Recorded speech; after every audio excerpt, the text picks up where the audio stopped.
मानस श्रृंखला में आज का विषय आहार। जीवन में आहार, निद्रा, मैथुन आदि सृष्टि क्रम से जुड़े हुए कर्म हैं। व्यक्ति को अपनी सामान्य जीवनचर्या में इन सब से जुड़ा रहना अनिवार्य होता है। आवश्यकता के अनुरूप तो सब ठीक है, किंतु यदि आवश्यकता से बाहर जाने का प्रयास हुआ तो ये सभी कर्म घातक सिद्ध हो सकते हैं। इनका नियमन अति आवश्यक है। शास्त्रों में आहार और मैथुन के नियमन पर तो अनेक मत सम्मत भरे पड़े हैं। अस्थि विहीन इन इंद्रियों के भोग को नरक के द्वार से भी अधिक कहा गया है। विश्व में जितने भी अपराध दिखाई पड़ते हैं उनके मूल में इन दोनों कर्मों की भूमिका प्रमुख होती है। धन की प्राप्ति के दृष्टिकोण और उसके भोग के पीछे भी आहार और मैथुन ही दिखाई पड़ते हैं। आहार सबसे बड़ा नशा है, व्यक्ति को बेचैन कर देता है। वह आहार के लिए कोई भी अपराध करने को तैयार हो सकता है। पागल हो जाता है भूखा व्यक्ति। आहार प्रतिदिन की आवश्यकता है।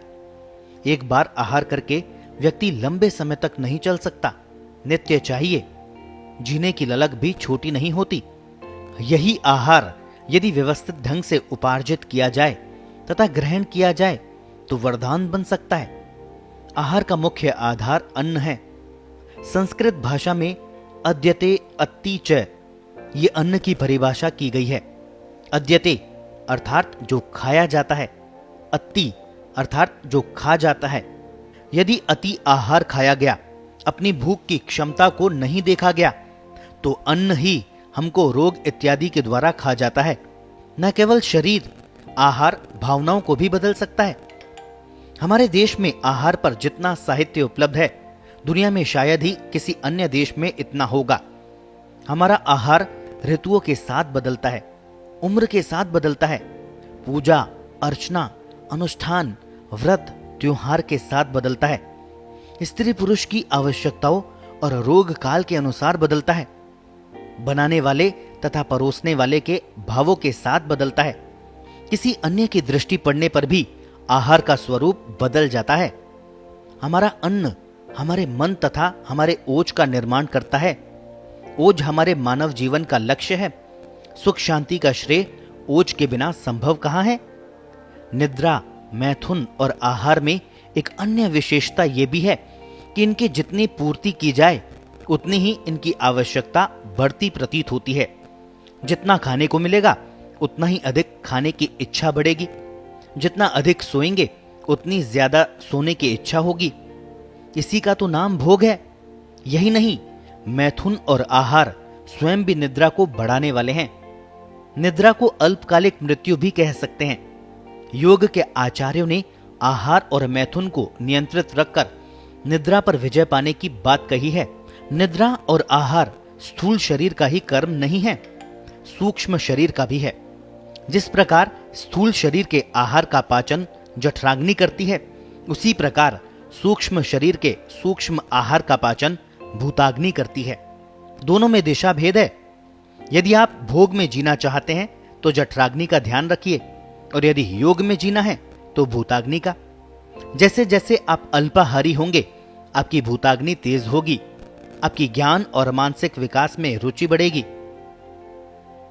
आहार की अधिकता से शरीर का भार बढ़ता है, नीचे की ओर जाने का मार्ग प्रशस्त होता है। अधिक आहार अधोगामी बनाता है, लाघव इसके विपरीत उधर्वगामी बनाता है। अन्न की मात्रा में कमी होने से जठराग्नि स्वयं भूताग्नि में परिवर्तित होने लगेगी। केवल भावों को परिवर्तित करने की आवश्यकता है।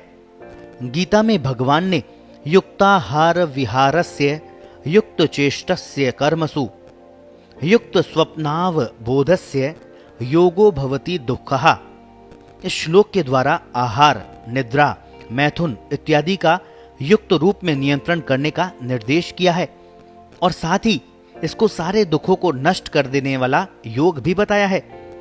इनके नियमन का एक सरल तरीका भी है, नाभि पर ध्यान करने का अभ्यास।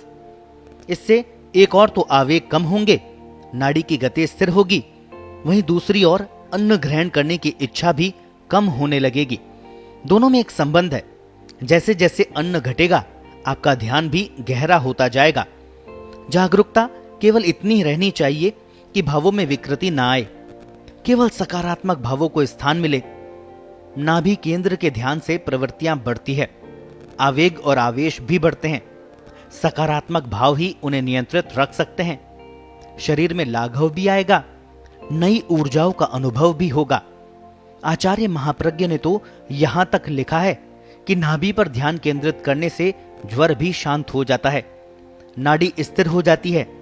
जैसे ही जठराग्नि घटी, भूताग्नि बढ़ने लगेगी, विचारों का नया क्रम शुरू होगा, जीवन विकास के नए आयाम स्वतः विकसित होंगे।